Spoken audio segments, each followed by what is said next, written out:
بسم اللہ الرحمن الرحیم۔ السلام علیکم صلی اللہ علیہ وآلہ وسلم۔ اللہ پر یقین کا ایک مختصر اور پر اثر قصہ۔ ایک نیک اور مالدار شخص نے اپنا قصہ لکھا ہے کہ ایک دن میرا دل بہت بے چین ہوا۔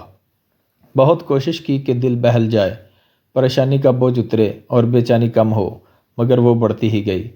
بالآخر تنگ آ کر باہر نکل آیا اور بے مقصد ادھر ادھر گھومنے لگا۔ اسی دوران ایک مسجد کے پاس سے گزرا تو دیکھا کہ دروازہ کھلا ہے۔ فرض و نمازوں میں سے کسی کا وقت نہیں تھا۔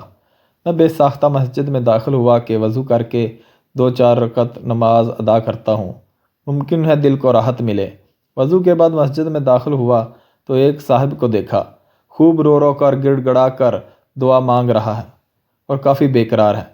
غور سے اس کی دعا سنی تو قرضہ اتارنے کی فریاد میں تھے۔ ان کو سلام کیا، مصافحہ ہوا، قرضے کا پوچھا، بتانے لگے کہ آج ادا کرنے کی آخری تاریخ ہے، اپنے مالک سے مانگ رہا ہوں۔ ان کا قرضہ چند ہزار روپے کا تھا، وہ میں نے جیب سے نکال کر دے دیے۔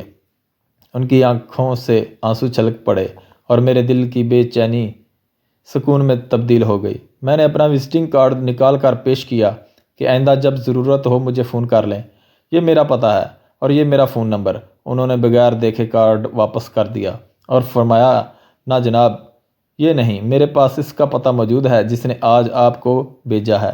مجھے کسی کے در پر جانے کی کیا ضرورت ہے، جبکہ اس نے خود آپ کو میری ضرورت پوری کرنے کے لیے یہاں بھیج دیا۔ مجھے جب بھی ضرورت ہوگی تو اسی سے مانگ لوں گا، وہ میری ضرورت پوری کرنے کے لیے کسی کو یہاں بھیج دے گا۔ سبحان اللہ و بحمدہ، سبحان اللہ العظیم۔ اللہ حافظ۔